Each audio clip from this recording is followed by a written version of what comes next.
Estados Unidos e Israel atacaron a Irán sin la autorización del Consejo de Seguridad de la ONU y sin decir que era en legítima defensa.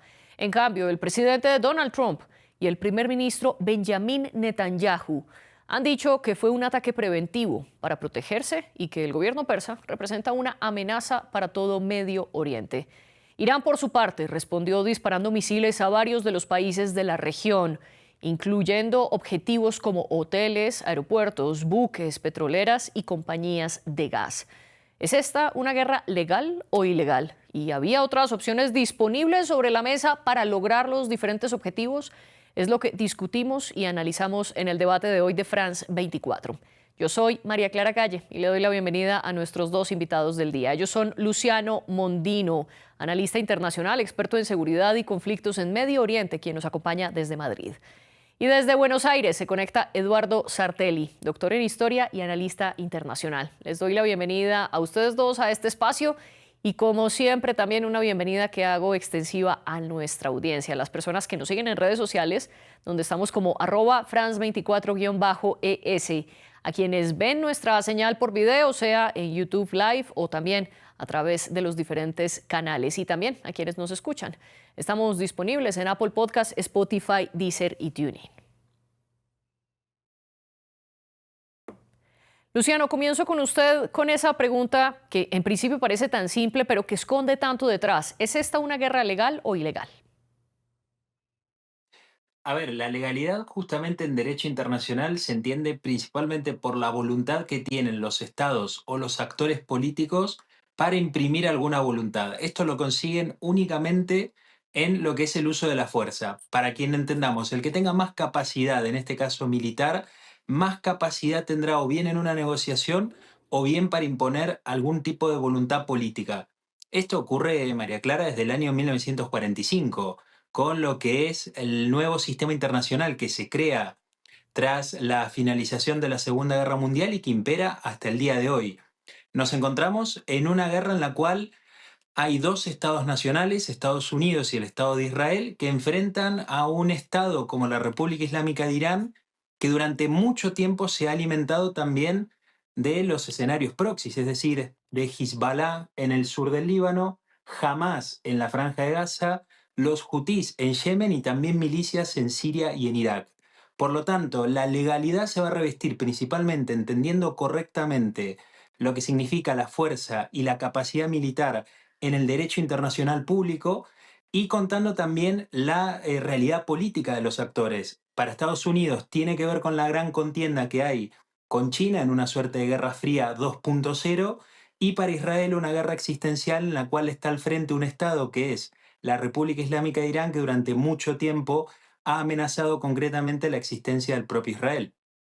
Dice usted entonces que la legalidad depende de esos tres elementos: la fuerza, la capacidad militar y la realidad política del momento.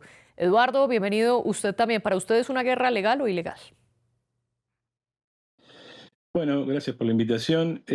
Como dijo Luciano, hay un punto en el cual la pregunta por la legalidad no tiene mucha relevancia porque la legalidad eh, simplemente se impone a través de los hechos. La legalidad es un deber ser que tiene detrás un hecho. Si yo gané, la ley la hice yo y por lo tanto el deber ser es lo que yo quiero hacer. De modo tal que no es muy relevante preguntarse por la legalidad de gente que además en general no respeta ninguna legalidad en ninguna de sus acepciones posibles en sus propios países. El problema aquí es que estamos en una guerra de malos contra malos. No estamos en el escenario clásico que muestran las películas, sobre todo americanas, donde hay un bueno de un lado y un malo del otro. Este es un caso muy típico de malos contra malos.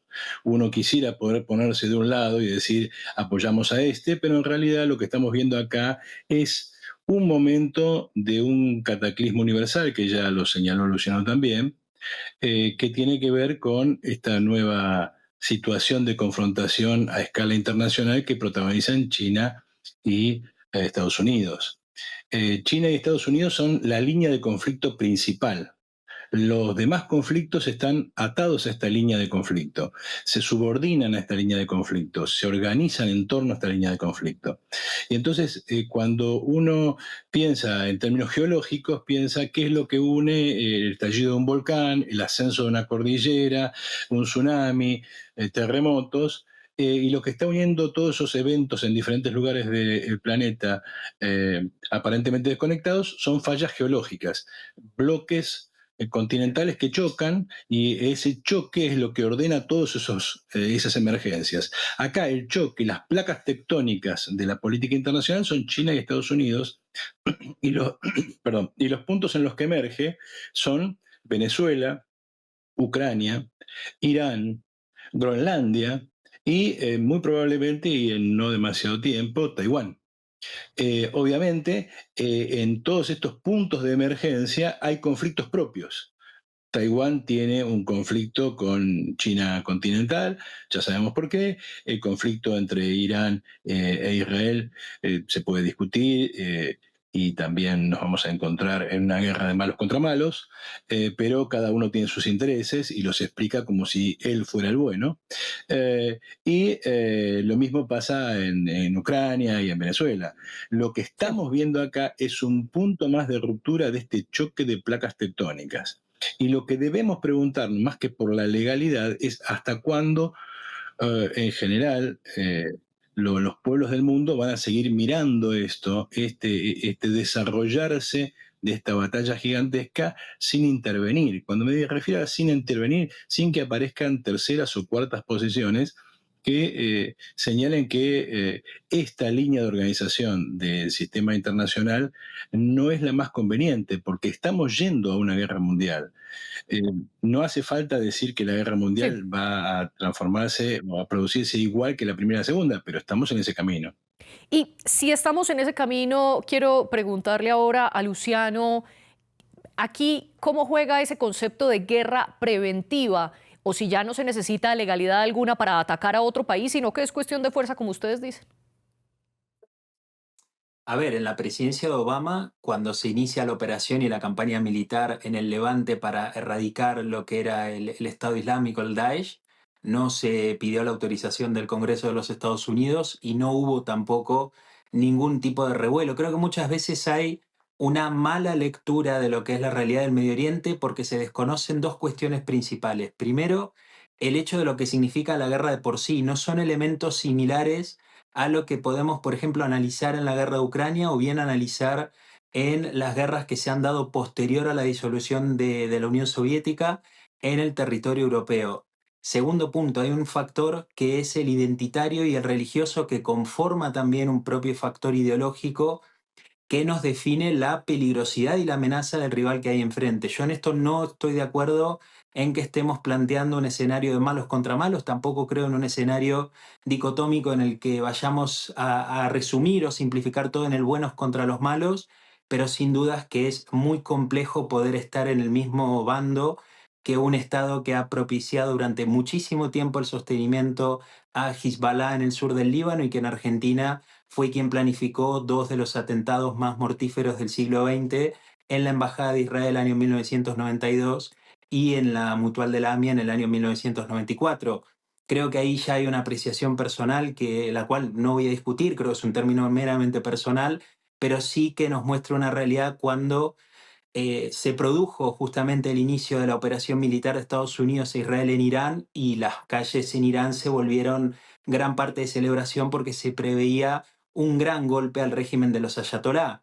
Creo que la guerra preventiva hay que entenderlo en estos contextos, en una guerra en la cual durante muchos años la amenaza de Irán se fue construyendo y hubo muchas alertas, no solo de Israel y de los Estados Unidos, sino también de muchos socios del Golfo, principalmente incluido Qatar y Turquía, que hoy son elementos muy problemáticos, pero que no estaban tampoco muy disconformes con la idea de un Irán fuertemente debilitado. La guerra preventiva hay que entenderla justamente en eso, como prever una acción concreta que va a ir a poner en peligro, en este caso, la seguridad y en este caso puntualmente el rol que inicia Estados Unidos, que viene, a ver, desde hace mucho tiempo la política exterior de los Estados Unidos viene mutando hacia distintos sectores. Lo que pasa es que con la última administración de Donald Trump, que es la actual, Creo que ha habido un cambio vertiginoso, creo que ha habido una aceleración, una quinta a fondo en este caso, y que estamos viendo una puja mucho más tectónica, como señalaba recién no recuerdo el nombre, Daniel creo, o Eduardo, perdón. Eduardo. Eduardo, y coincido con eso, coincido totalmente. Hay una puja tectónica en todo lo que es la geoestrategia y que tiene que ver con todos estos nuevos posicionamientos, pero hay que entender el Medio Oriente en el lenguaje del Medio Oriente. De lo contrario, vamos a tener marcos teóricos errados y conclusiones erradas. Y usted hablaba, Luciano, que las guerras preventivas tienen esta identificación de un peligro para la seguridad, pero le pregunto, ¿no es acaso eso quizás muy parcializado definir qué es un peligro de seguridad o no? Y se lo pregunto porque tanto Estados Unidos como Israel han dicho que uno de los riesgos era que Irán tuviera esa capacidad nuclear. Sin embargo, en la guerra de los 12 días de junio de 2025, el mismo Donald Trump dijo que habían aniquilado por completo la capacidad nuclear de Irán. ¿Está usando entonces ese mismo argumento para atacar ahora a los iraníes? A ver, no es subjetivo que un régimen como el de Irán, que asesinó a mujeres por no llevar bien puesto el velo en espacios públicos, justamente se convierta en un peligro para la seguridad mundial si posee las armas nucleares. Esto, a ver, hay toda una discusión que también mueve muchos factores técnicos y también factores circunstanciales que estamos viendo hoy en Irán. Irán ha desarrollado uranio enriquecido y esto fue anunciado por Irán durante mucho tiempo. El propio Ahmadinejad esto lo había reconocido y en las últimas horas Witkoff, el enviado de Estados Unidos a las rondas de negociaciones, también lo dejó bien en claro que fue el propio Irán quien empezó las negociaciones tanto en Omán como en Ginebra, reconociendo la presencia de uranio enriquecido.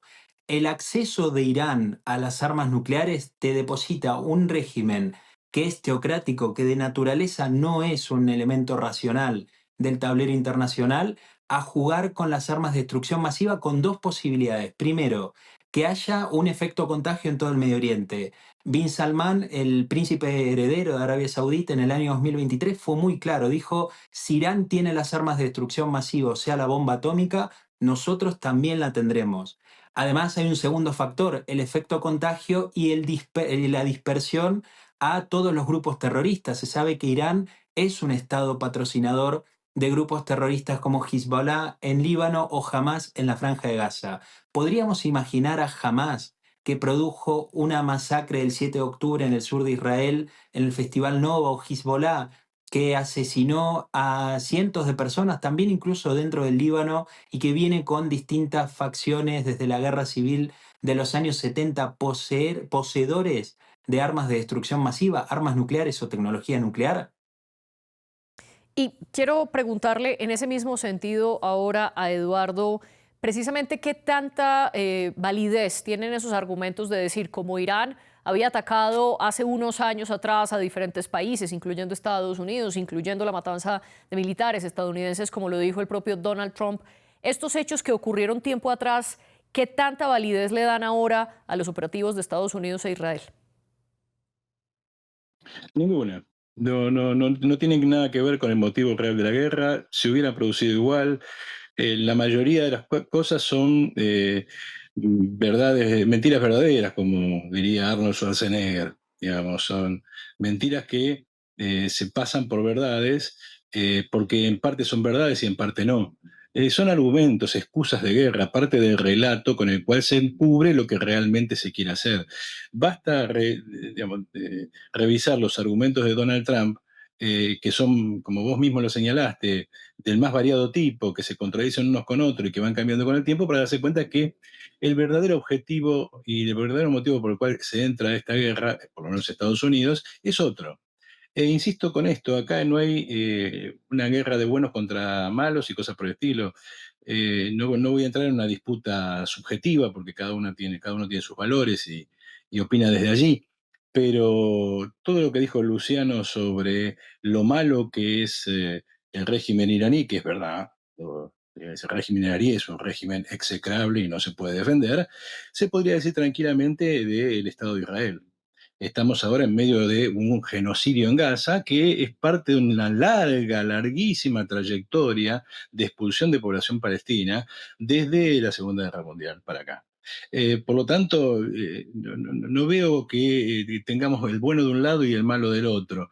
Por otro lado, si realmente es el bueno, difícilmente se puede resolver de esta manera la cosa. Y por último, yo señalaría, como dice Gavin Newsom, el gobernador de California, que Israel ha montado una especie de estado de apartheid al estilo Sudáfrica, no es una sociedad democrática y no puede hablar de la racionalidad que provee un Estado que no está ligado con la religión, porque la religión y el Estado en Israel están íntimamente relacionados. Eso por dar una opinión y no dejar colgado algunas cosas que dijo Luciano. Pero para volver a la causa central de la discusión, es cierto, cada escenario es distinto y me interesaría entrar por aquí para ver qué es lo que va a pasar en el futuro inmediato y cosas que preocupan hoy al escenario internacional. Eh, Pareciera ser que Donald Trump tiene la estrategia de muerto el perro, se acabó la rabia. Es decir, yo descabezo la cúpula de un régimen y busco con quién negociar un orden más favorable a los Estados Unidos en este proceso de ir expulsando a China de espacios. No hay una guerra directa, una confrontación directa, como tampoco la había durante la Guerra Fría, sino que hay una especie de, digamos, uno podría asimilarla a un combate de sumo. Digamos, los contendientes se van empujando para tratarse de sacarse del escenario. Entonces, a Trump no le interesa la democracia, por lo tanto no le interesa y por eso la bastardeó a María Corina Machado de Venezuela y por eso sostiene a Delcy Rodríguez en Venezuela, porque no le interesa la democracia. Llegó a un negocio, a un acuerdo con el régimen chavista y eso es todo. ¿Y en qué Sí, consiste ese negocio? Sacame a China de acá. Y ahora van a empezar a entrar los capitales norteamericanos. Lo Luciano, mismo está tratando de hacer en este escenario de Medio Oriente, que como Luciano dice, es particularmente distinto, muy diferente al de Ucrania, al de Venezuela, etcétera, etcétera. Y lo que está tratando de hacer en Irán nos lleva a la siguiente pregunta. ¿La estrategia que parece haberle funcionado en Venezuela le puede funcionar en Irán? Y esa es la discusión.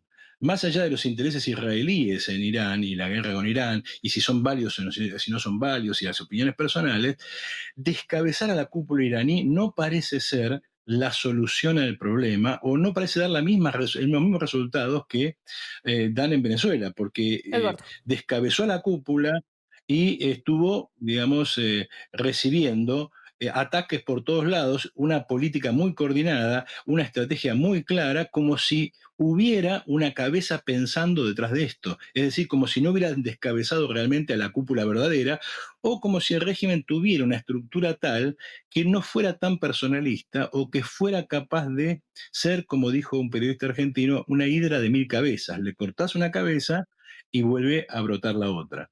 Sí, Eduardo, lo Entonces, interrumpo el para darle interrogante es también el este porque espacio a Luciano la de que cuestión pueda Venezuela responder. duró Luciano, muy usted poco estaba tiempo. negando con la cabeza mientras Eduardo estaba comparando un poco lo que hacía Israel en la Franja de Gaza. Y en esa misma línea quiero preguntarle si es cuestión de fuerza y no de legalidad el comienzo o no de una guerra, en caso tal de que un Estado que tuviera muchas armas y mucha capacidad militar respaldando a los palestinos podría entonces atacar a Israel por sus acciones en Gaza. A ver, pero es que estamos planteando un escenario contrafáctico, es decir, no hay, así como no hay sustento, es muy arriesgado hablar tan abiertamente y banalizar un concepto tan complejo y que tiene detrás muchas muertes reales como el de genocidio y el de apartheid, porque no es la realidad de Israel y no es la realidad tampoco del Medio Oriente. Creo que es muy difícil hacer un escenario contrafáctico en el cual nos lleva, lo que decía hoy, no conocer el terreno y llevar a conclusiones cerradas, como intentar comparar o por lo menos preguntar si es posible lograr lo que Estados Unidos buscó en Venezuela. Aquí no estamos hablando, por más de que exista un marco general de Guerra Fría, placas tectónicas que tengan que ver con posiciones geoestratégicas y económicas en el Medio Oriente, el factor principal no tiene absolutamente nada que ver con el factor económico y de producción, especialmente de recursos energéticos, no es el que prima en el Medio Oriente y en la guerra con Irán. No podríamos explicar sino por qué Irán ha atacado con tanta peligrosidad y se ha ensañado tanto con países como por ejemplo Emiratos Árabes Unidos o el propio Qatar, sin entender el factor religioso e ideológico que hay detrás de eso, que es la no resuelta durante miles de años contienda entre los musulmanes chiitas y los sunitas, que son las dos ramas principales del Islam en la cual subyacen muchas de estas cuestiones. Desconocer esto es no conocer la realidad o por lo menos ignorar una parte importante. La realidad y la historia luego nos muestra otra cosa. No ha habido en los últimos años, de hecho, hoy se hacía una referencia a la limpieza étnica del año 1948, eso es lo que el mundo árabe conoce o llama como la Nakba. Son distorsiones históricas, la historia no fue así. Estuvimos hablando de una guerra en la Sí. cual en la historiografía de Israel se entiende como la guerra de independencia, pero que en los hechos prácticos fueron estados árabes que invadieron al Estado de Israel y perdieron una guerra. Por eso la legalidad se construye a partir de la fuerza y los hechos históricos. Luego podemos plantear escenarios contrafácticos, pero en la realidad nunca ningún país árabe hizo algo por los palestinos. Tanto Siria como Líbano han tenido experiencias de sobra de lo que significa acogerlos y lo que significa poder darles margen, por ejemplo, a la OLP, la Organización para la Liberación Palestina, con la posibilidad de crear un Estado paralelo en Jordania que lleva al Septiembre Negro del año 1970, con el entonces rey Hashemita expulsando a la OLP y expulsándolos a Siria y luego al Líbano. Sí, ahora quiero preguntarles por las acciones de Irán y la respuesta lanzando misiles y atacando a varios de los países del Golfo. Y quiero preguntarle a usted, Eduardo, ¿son ilegales esos ataques dirigidos contra infraestructura energética, lugares civiles como por ejemplo hoteles, aeropuertos o puertos marítimos? Sí, antes me gustaría señalar alguna cosa, si no te molesta, y después voy al corazón de tu pregunta. Eh, Soy historiador, soy profesor titular de la Universidad de Buenos Aires, tengo una idea bastante clara de la historia, y sobre todo del siglo XX, porque es la historia que yo dicto, soy doctor en historia. Esto no quiere decir que no me pueda equivocar o que no pueda tener una perspectiva equivocada, pero hay un mundo académico que respalda lo que yo he dicho, porque si no pareciera que cuando alguien dice la historia muestra que, no, no es así. Hay un mundo de intelectuales y académicos, incluso muchos de ellos, y sobre todo muy valientes, de origen judío, que respaldan lo que yo he dicho. Dicho esto, no me interesa volver a esa discusión que sería un ida y vuelta de datos descontextuados. Volviendo a lo tuyo, que me parece relevante, yo cambiaría la palabra legal por justo, porque justicia es una cuestión más general, más del ámbito de lo moral, porque lo legal no tiene importancia. Lo legal es parte del Estado y el Estado es la fuerza y el que tiene la fuerza hace la ley. Ya está. Entonces, puede ser legal o no, y depende quién lo haga y si tiene fuerza para respaldarlo, ya lo hemos dicho. ¿Es justo o no es justo? Y no, no es justo. No, no, no, no es justo, no, no forma parte de la justicia como bien universal. Es triste. La pregunta es si es justo que se bombardee todas las ciudades de, de, de Irán con el argumento de que solo se atacan partes militares. Eso es lo que dice la prensa occidental. Yo no puedo confirmarlo ni negarlo, pero bueno, digamos, cuando una parte afirma una cosa, tengo derecho a negar, a dudar. Lo que yo creo que esa es la realidad triste de la guerra. Esa es Pero la realidad déjeme, de la guerra déjeme y esa es la razón por contrapreguntarle la algo ahí, cual... Eduardo. ¿Es Sí. justo que Irán ataque a Israel y veamos muertos civiles como lo hemos visto, por ejemplo, en Tel Aviv y en Jerusalén? Yo creo que no es justo ninguna de las dos cosas. Creo que no es justo, que la guerra no es un acto de justicia y que no es la forma en que los seres humanos deben de relacionarse. No, lo que pasa es que las realidades que están detrás son las que tenemos que prestar atención. Porque si no caemos en una dicotomía de estamos con Israel o estamos con Irán. Y no, yo no puedo estar con Israel, un Estado genocida. No puedo estar con Irán, que no es mejor que Israel.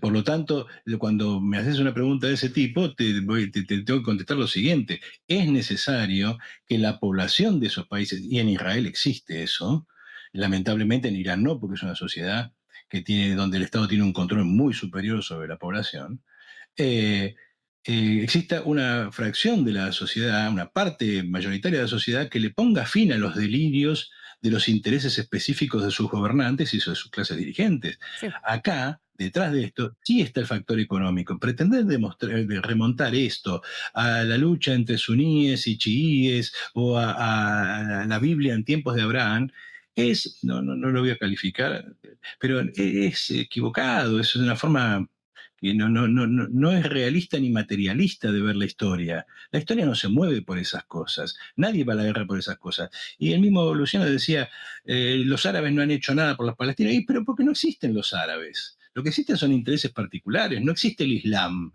Existen intereses particulares. Entonces, y en determinado momento, ciertas personas que se autodefinen como islamistas tienen un interés y hacen lo que corresponde a ese interés. Y Sí. si en ese interés no entran los palestinos, no están los palestinos. Y si ese interés están los palestinos, irán por los palestinos.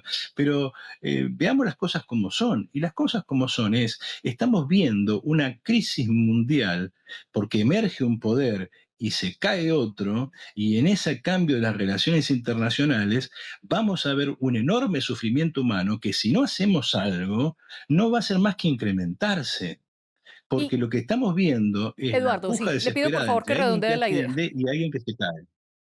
Y en esa Sí, misma redondeó en eso. Sí, en esa misma idea que usted está planteando, que hay una crisis mundial precisamente donde las relaciones internacionales están cambiando bastante, quiero preguntarle a Luciano, en ese contexto, ¿es justo, para seguir con el mismo concepto que estaba manejando Eduardo, la respuesta de Irán?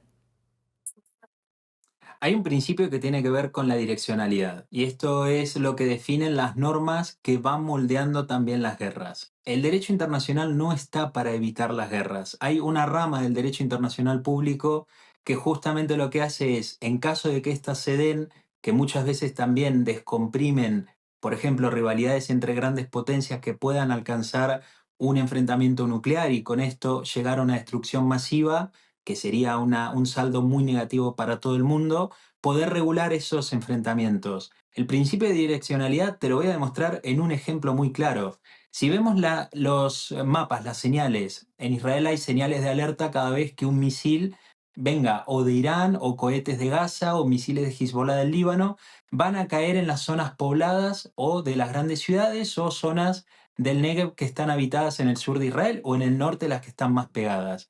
Cualquier mapa que veas a partir de ahí son puntos rojos en las propias ciudades de Israel. No estamos hablando de complejos militares, complejos industriales o solamente el aeropuerto Ben Gurión, que muchas veces también ha sido atacado incluso por los hutís de Yemen, sino que estamos hablando de poblaciones locales que están siendo hoy amenazadas y que tienen los misiles y que tienen que correr a los refugios entre 15 segundos en las zonas del sur, 1 minuto y medio en las zonas centro y norte del país, en el caso del centro con un aviso previo cuando son misiles balísticos que envía la República Islámica de Irán. Si yo voy a los videos que hay, y de hecho hay mucho material en redes sociales, que esto, Eduardo, sí que creo una cosa es lo que la prensa occidental pueda decir y luego es lo que cada uno con fuentes abiertas que hoy tenemos acceso a poder verlas, y hay material tanto del CENTCOM como del propio los centros operativos en Israel que son públicos, que están publicados ya no solo en sitios oficiales, sino en las propias redes sociales y que tienen fácil divulgación. Los objetivos son muy claros, se señalan cuando hay objetivos que muchas veces también Irán, al igual que Hamas o Hezbollah, se camuflan estos objetivos militares en zonas altamente pobladas. Y sin embargo hay todo un protocolo que tiene que ver con la legalidad, tanto en los Estados Unidos como en Israel, para evitar la mayor cantidad de bajas posibles en la población civil. Incluso cuando tu enemigo, sea Hamas en la Franja de Gaza o Hezbollah o el propio Irán, quiera que mientras peor, mejor. Porque saben que eso la prensa occidental, aquellos que piensan que los conflictos y las guerras en el Medio Oriente son materialistas, se van a escandalizar por cualquier imagen que el concepto de la taquía, que tiene que ver esto con la manipulación y la mentira dentro del Islam, propague fácilmente y la propaganda occidental lo termine comprando.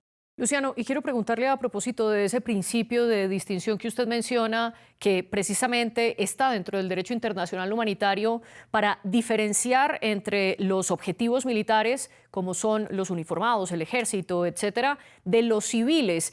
Si ese principio de distinción debe respetar, ¿Qué pasa y cuál es su posición entonces frente a la muerte de entre 165 y 180 personas, la mayoría de ellas niñas, en un ataque que cayó en la escuela primaria de la ciudad de Irán de Minab? Ujú. Primero es el principio de distinción justamente de la población civil, lo podemos analizar cuando del otro lado hay un ejército regular que combate bien en zonas urbanas o bien en zonas que no sean urbanas.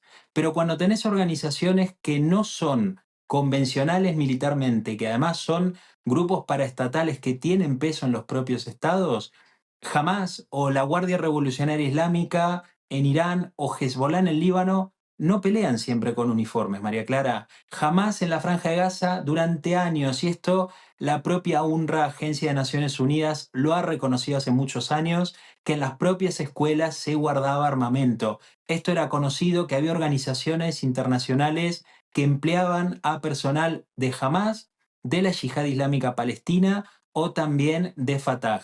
Lo que vimos en Irán en los últimos días, de hecho creo que fue sábado o domingo, todavía no está esclarecido. De hecho, hay muchas dudas respecto a esto y hay canales de la oposición en Irán que han señalado que la Guardia Revolucionaria Islámica durante mucho tiempo montó sus cuarteles generales en las cercanías de escuelas en distintas zonas de Irán y no se descarta que la destrucción de la escuela haya sido primero por un misil del propio sistema de defensa de la Guardia Revolucionaria que haya impactado en la propia institución. Esto ha ocurrido muchas veces en los conflictos, en las guerras entre Hamas y el Estado de Israel en la Franja de Gaza. Hamas dispara un cohete en dirección a Israel, pero termina cayendo en algún poblado dentro de la propia Franja de Gaza, causando muertos palestinos en este caso.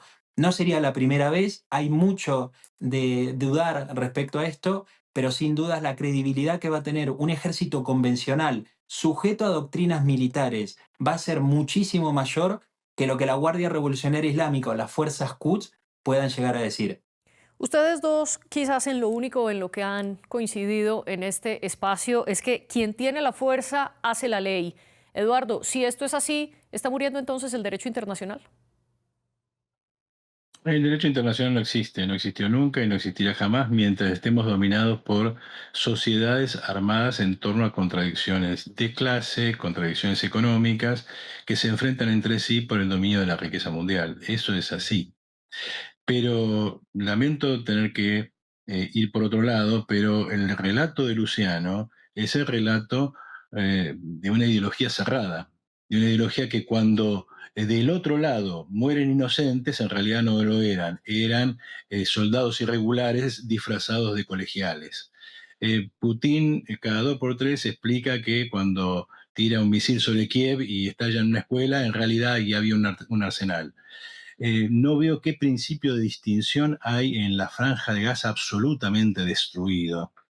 La verdad es un discurso que lo único que muestra es que desde esa perspectiva está bien asesinar gente, porque el otro es malo, el otro no es un ser humano, el otro no tiene ningún derecho a vivir.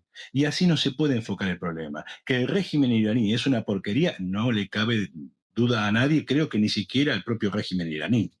Ahora, que eso nos habilite a esto, no.